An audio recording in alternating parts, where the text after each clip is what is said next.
For the past few weeks, something has been going on that I feel I need to talk about, because if I do not talk about it, I am doing a disservice to those who have lost their lives and those who have put in their blood and their sweat into this. For a few weeks now, the citizens of the Federal Republic of Nigeria, which includes me of course, have been protesting against bad governance. Now, this is not what I normally talk about on this channel.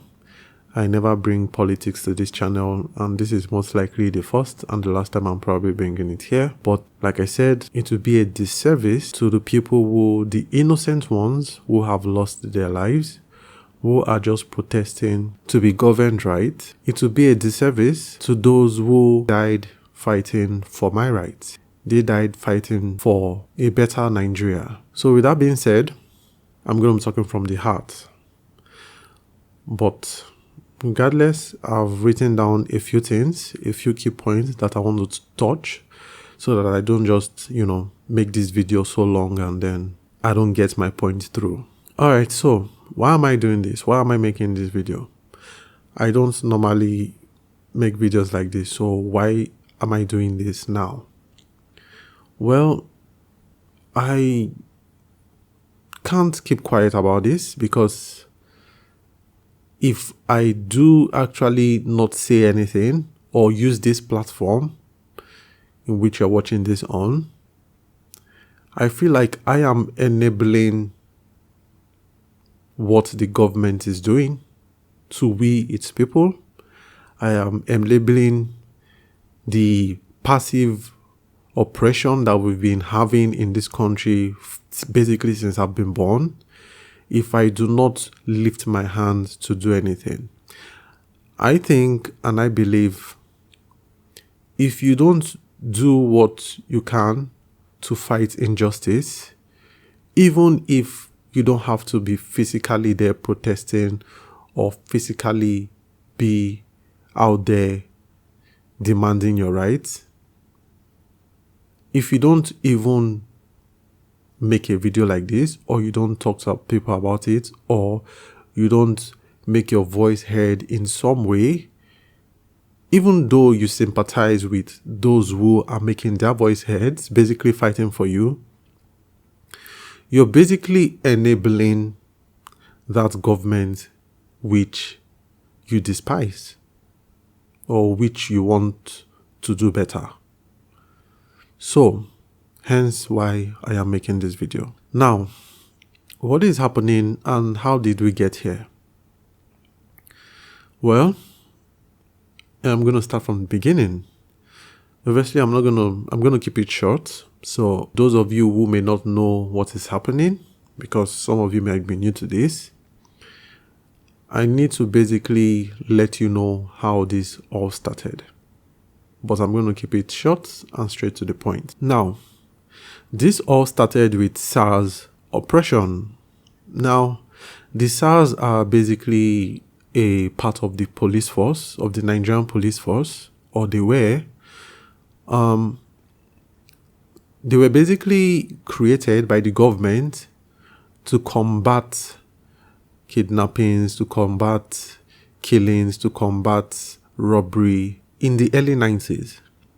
Because those things were actually high during that time. So they were created by the government to be a part of the police force to actually combat all these things that I just mentioned. But over time, they kind of deviated from their main objective, and then they started harassing the Nigerian youth, to be specific. The Nigerian youth, I mean people like me. So they basically started to target us, and basically if you dress nice, you dress properly, you're driving in a nice car, or you have a nice phone, maybe an expensive phone, so mostly like an iPhone, because iPhones are expensive.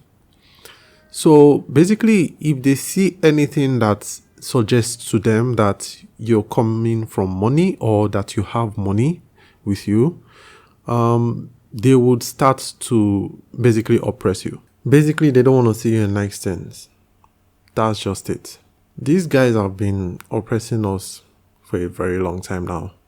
Especially for the past, I would say, 4 to 5 years, they've really gotten rampant. Like, their complaints have like skyrocketed. Every other day you would see somebody being harassed by SARS or even being killed by SARS. You would see this on social media. You would see outcries of parents who can't find their children or who SARS have just recently killed their children. And then we, the youths who are being oppressed mostly, come on social media, we cry about it to the government, and then, they just give us this diplomatic response that they have heard what's going on. They would take care of the issue, and then we would hear nothing. So even multiple times on multiple occasions, at least not even too long ago, they said they were going to reform SARS, and obviously it continued. So they're going to reform SARS, and then about a month, 2 months later, after they reformed SARS, it continued again. Basically, it just continued, right? So that's where the main issue was, or that's where it originated from. And then this year, we the youth decided that no more. We were actually going to fight for our rights, or we are going to fight for our rights, and we need to end this tyranny. We basically need to end this police brutality, because that's what it was. So that's where it originated from. Okay, so fast forward a little bit into the protest, and then the government responded. And then their response was this, like literally a few days after we started protesting, and then they saw that, okay, we were serious, probably a week, not even over a week, or probably not even up to a week. The government saw we were serious, and then we're protesting, we're making it known on social media, we're literally coordinating ourselves, literally round the whole Nigeria, we're protesting. And then not long after, the government gets back to us. They said they have disbanded, they have like officially disbanded SARS. So before, it had always been a reform here or there, we are reforming SARS, we are making a better SARS. But now they disbanded SARS. And then after disbanding SARS, literally a day or two later, they were like, or probably even the same day, I can't even really remember, they get back to us and say they are bringing in a new, I don't even know what to call it. They're basically bringing in a new team, and then they call it SWAT. So you just disbanded SARS, and then you are creating another team a few days later. Like, from where? That was what kind of like got everybody really riled up. Like, okay, so you're creating another one, and then you're calling it SWAT, right? So you basically, at this point, is just rebranding, because if you just disbanded SARS and then you're creating another one, where are you going to get the operatives from, right? Because we just told you SARS is oppressing us. They've been doing so for the past probably a little bit over 5 years, or if not way over 5 years. And then you say you disband them, and then you're creating another one, another team called SWAT. Where are you going to get these operatives from? Like, where are they coming from? And you didn't even let us who are protesting, or even let the people who are protesting police brutality. You didn't even let the outcry die down. While the outcry is happening right there, the government creates another one. What do you expect to happen? Because that doesn't instill my confidence in the police right now. So that's basically obviously created much more outcry. So we even trooped out in numbers now, even protesting against that needs to end. You cannot just disband a form or a part of the police who have been brutalizing us, oppressing us for the past how many years in one day, and then the next day say we are launching another one. That doesn't make sense.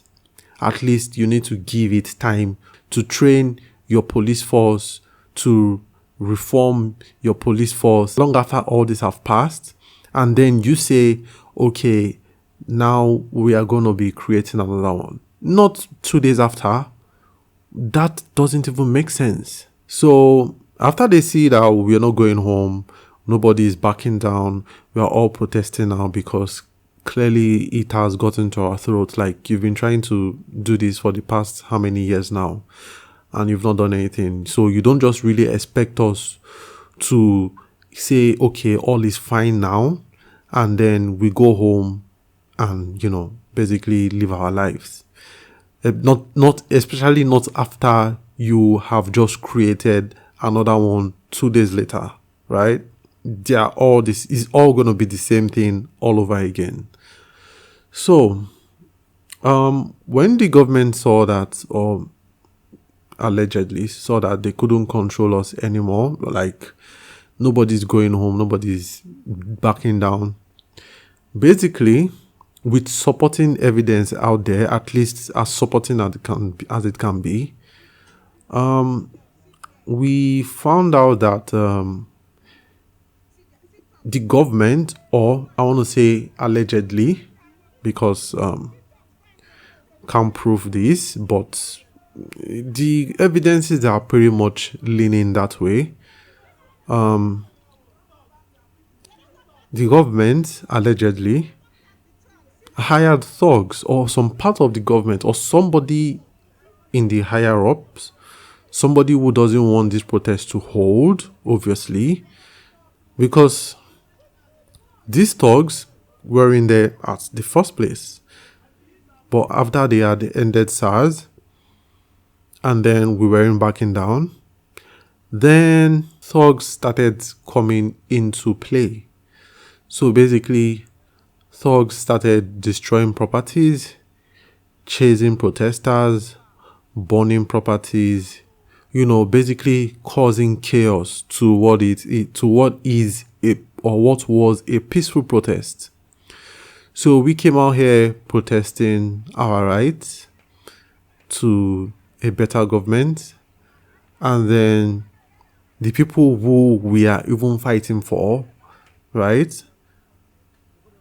So sad. They basically came to the streets and started causing chaos and mayhem. And then the government basically saw that as an opportunity to say protesters have gotten chaotic, right? At least they've said this more than once, right? And they basically were using that to say that we have started getting violent, or a part of us have started getting violent. And it basically caused more problems. But it didn't deter us. It didn't stop us from protesting. We kept protesting. And then after doing that, and it didn't work, we kept protesting. We stood our ground. For a very large part, the protesting, it was very peaceful, right? With all this happening, we are protesting police brutality. People are still getting shot, and people are still getting killed by the said people who were meant to protect us, and also too by the thugs, of course. Now, fast forward to October 20th, 2020, which was just a few days ago, in the state in which I live in, which is Lagos State, imposed a curfew. And like I said, the protest was largely peaceful. So the Lagos State government imposed a curfew, and literally they imposed a curfew like literally 3 to 4 hours till the intended curfew time.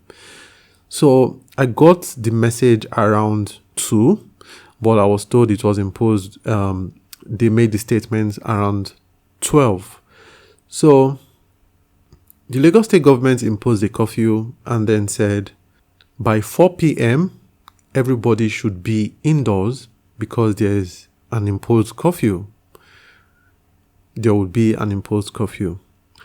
And I remembered correctly, I was telling my sisters, I was like, most people are not going to get home by 4. Look at when I even just found out. I found out around 2. So think about those who have now been protesting. And because of the protest, because the protest was happening all around Nigeria and in Lagos, everywhere was blocked. Nobody was doing anything. Nobody could do anything because all the major roads were blocked by peaceful protesters. There was no violence. Just peaceful protesters who are blocking the roads, who are demanding the government hear their rights. Something happened that day, and we've decided to call it Black Tuesday. That is what it's called. Because what actually happened will shock you.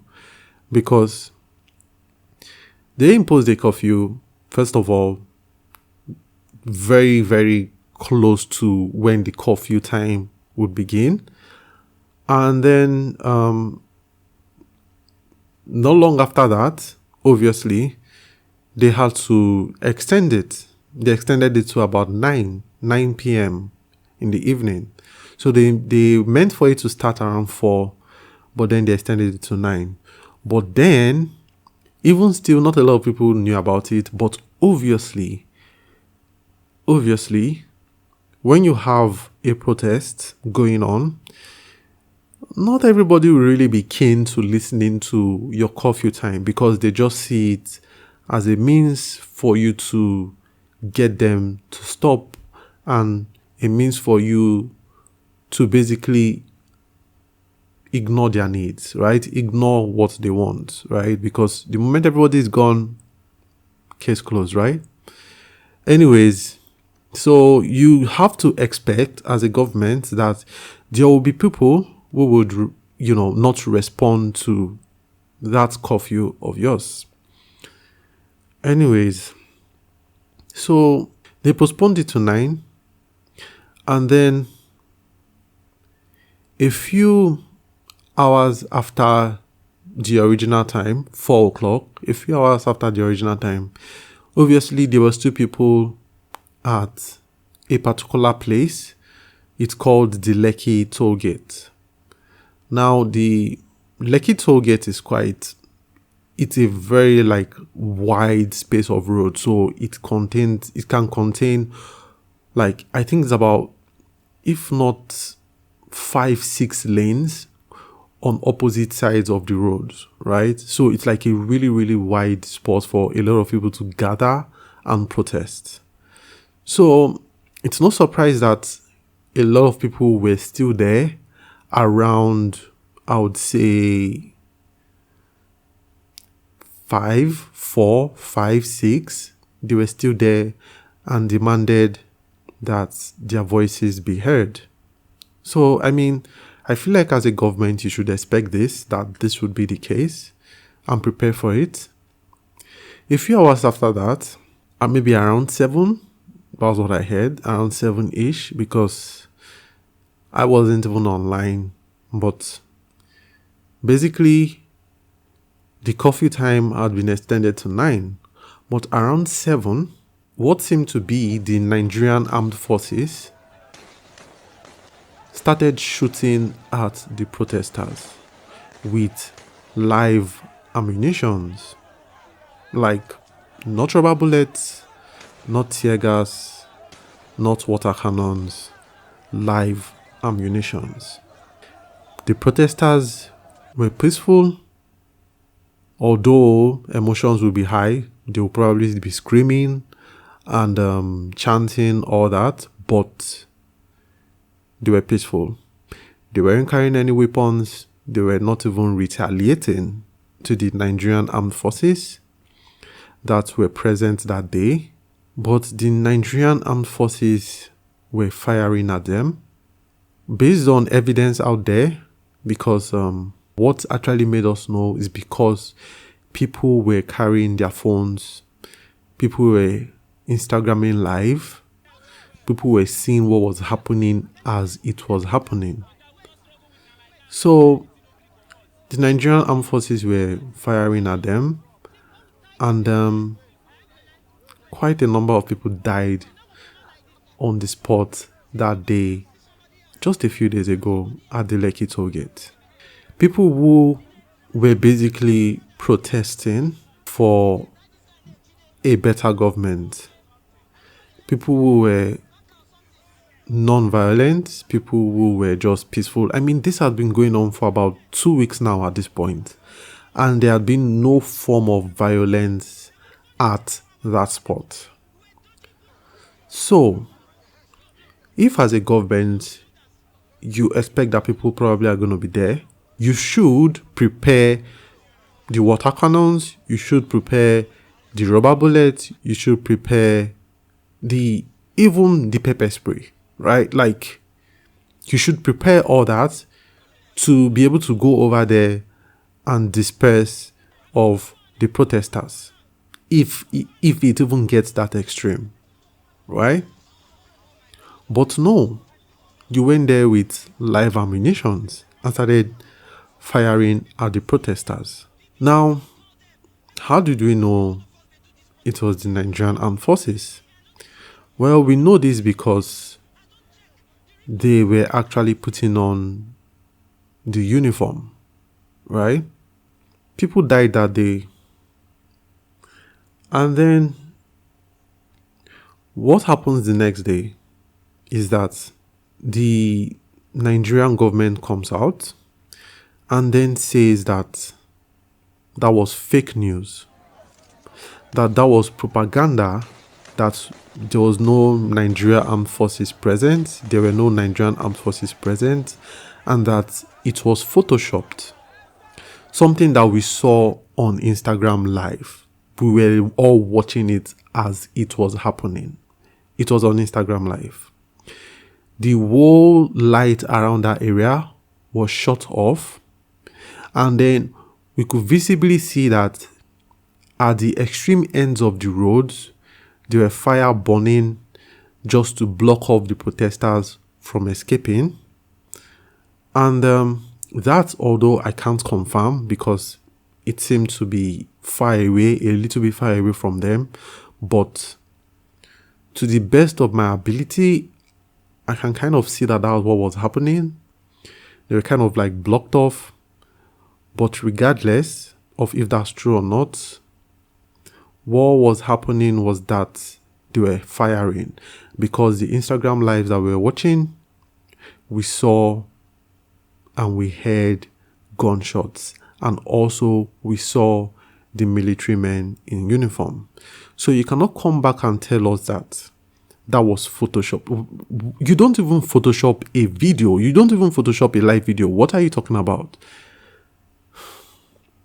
Anyways, they claimed it was fake. It was all fake news. And then the Lagos State government came out, the governor of Lagos State came out and said that there was no life lost, and that they only had 5 fatalities. No, sorry, they only had 5 injuries, and the last person was going to be released from the hospital very soon, that everybody is fine. And then it was like, what did we just see and what are you telling us? Because it was still very fresh in our minds, definitely in my mind. The gruesome images I saw of people laying on the floor, either with injury of bullets or injury or fatal injuries, basically, that led to their deaths. People died right there on the floor at that Lekki toll gate. And then you're telling me that nobody died? Because certainly people did. Anyways, that happened a few days ago. And then the next day after that, we even still saw more deaths. Now, it was like they were basically saying the previous day that nobody died, right? That they even denied that the armed forces were there, but we did see them. They were there, right? The next day, basically, the police now, majorly, because those were the people I saw, they were now out in the open, firing at protesters or whoever, I don't know. They were basically firing at people. They weren't firing in the air, like upwards, like trying to repel people away. They were literally firing straight, like firing straight at whoever. And that definitely killed more people because it was now out there. It was like they weren't even trying to hide it anymore. They were like basically just shooting people, right? Straight up shooting people. Just, it was really, really sad. Like, I mean, the amount of people that died the previous day was nothing compared to the people that died the next day, which was on the Wednesday, on the 21st of October. And the government doesn't even say anything about this. They didn't even acknowledge it. They didn't even say anything about it. And the thing that's actually really, really, I guess, pissing we the youths off, or pissing most, I don't even want to think it's only the youths now that it concerns anymore. I feel it concerns even our parents and every other person who cares, who genuinely cares for this country. Those people whom we have confirmed to be killers, those people who are part of the police force, who have been confirmed or who have been put out there for doing misdeeds to the people, you need to at least show that you're doing something towards that, right? You need to show that, okay, you've heard us and actively put these people out there in front of us to see that they are being prosecuted as need be. But the government has just taken a very silent tone towards that, right? I mean, it's really, really, it tells a lot, right?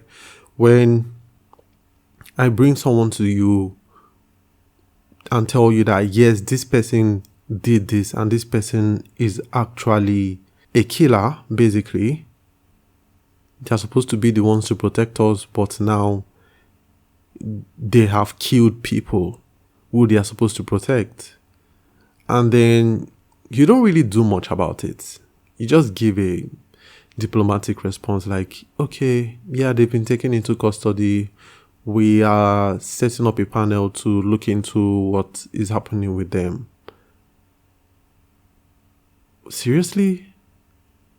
Like, I get that there's a bureaucratic way of doing it, I guess. But in times like this, you need to work a little bit faster than what your bureaucracy allows, because the evidences are out there. The evidences, especially of these particular people, are out there, right? It's glaring, right? And you should be able to give the people what they want.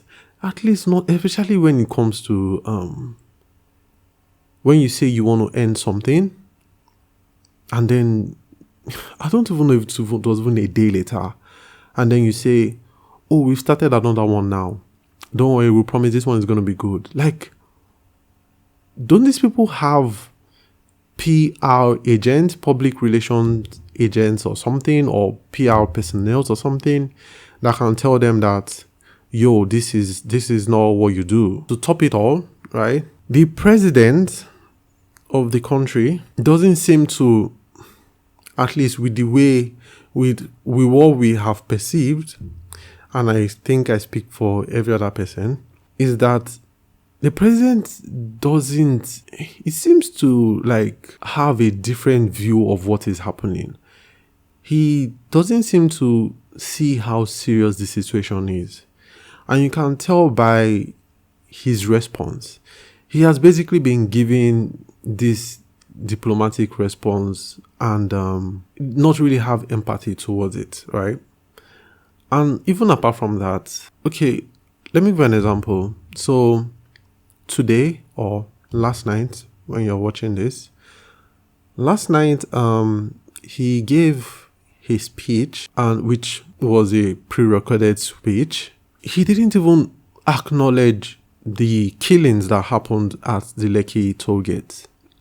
He didn't even mention it. He didn't even say anything that led to us believing that he even understands or understood what was even going on or what is currently going on. He was basically, let me round up what he said to you. Like, basically what he was basically saying was that we should stop protesting, and if we keep protesting, we are basically breaking the law, because he saw it that based on what he was saying yesterday was that protesters are the ones actually killing policemen. Protesters are the ones who are burning properties. At least that's what I got from what he was saying. If he was here, he probably would say that's not what he was saying, but that was kind of what I got from it, right?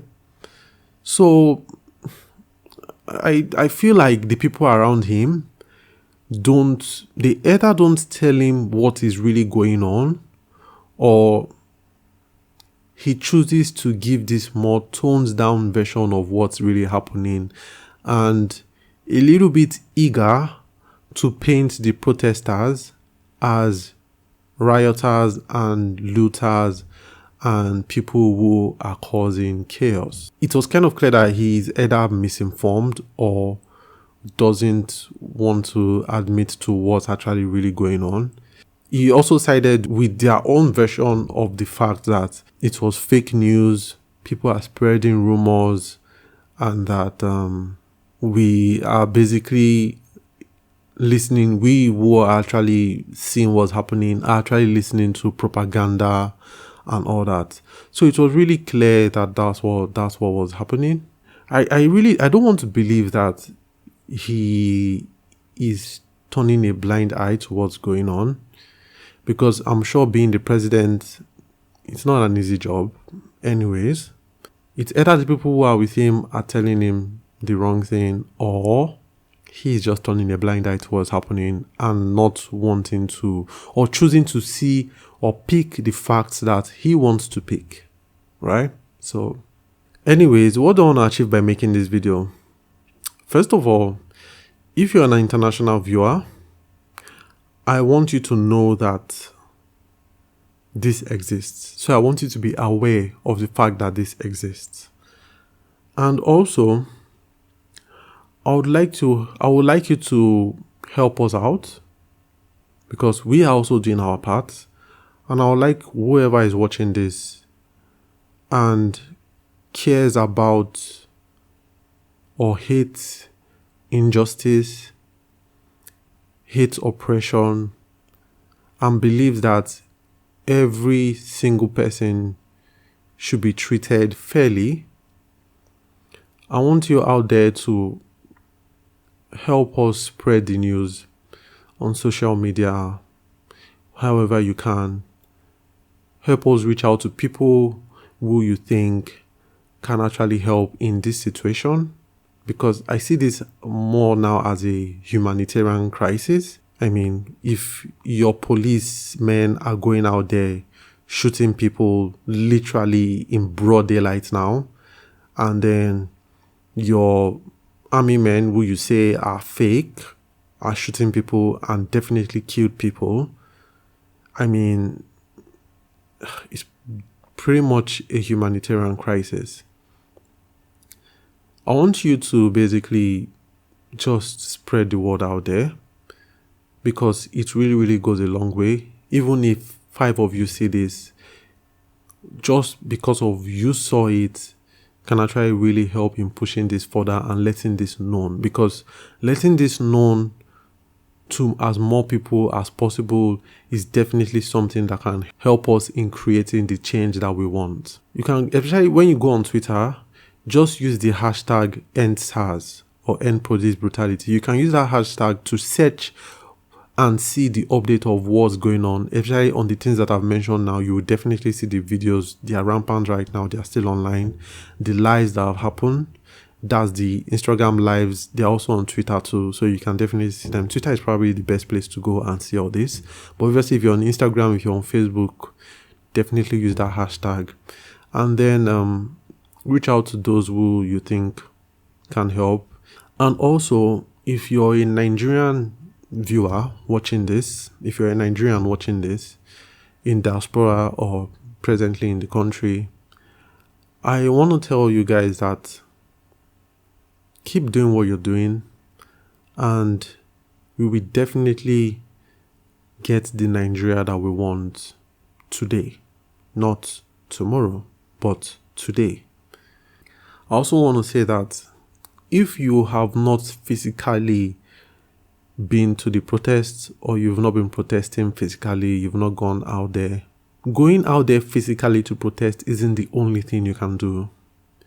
You can also protest by tweeting, by even retweeting, by making your voices heard. Like, you can do what I'm doing right now, make a video about it, make a podcast about it. Basically, share your experience about it. Because by sitting down idle, by doing nothing about it, even if you sympathize with what's going on right now, is basically enabling the present government with what they are doing, with the passive oppression that they've been doing basically since when you've been born. By sitting down idly, you are enabling oppression. By sitting down idly, you're enabling police brutality. So just sitting down idly and doing nothing about it, not tweeting about it, not going on social media about it, not making your voices heard in one way or the other about it, is basically enabling the present bad governance. It's by making your voices heard and making the people who are in power know that enough is enough and things have to change. People who have killed, people who are currently still killing, right, for the past few days, need to be brought to book. They need to account for what they have done. You need to let them know. By letting them know this, then they would know that, okay, the people have spoken. Because remember, these people are in office to serve you.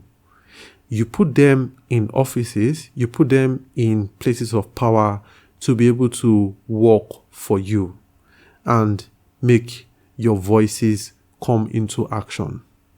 So by going out there and protesting, or going on social media and protesting, or however you're going to protest about it, by going out there and doing it, will make them know that they are not doing their jobs and they need to do better. And definitely share this video around so people would also be more aware of the situation. Anyways, guys, that's all for this video, and I'll see you guys next week.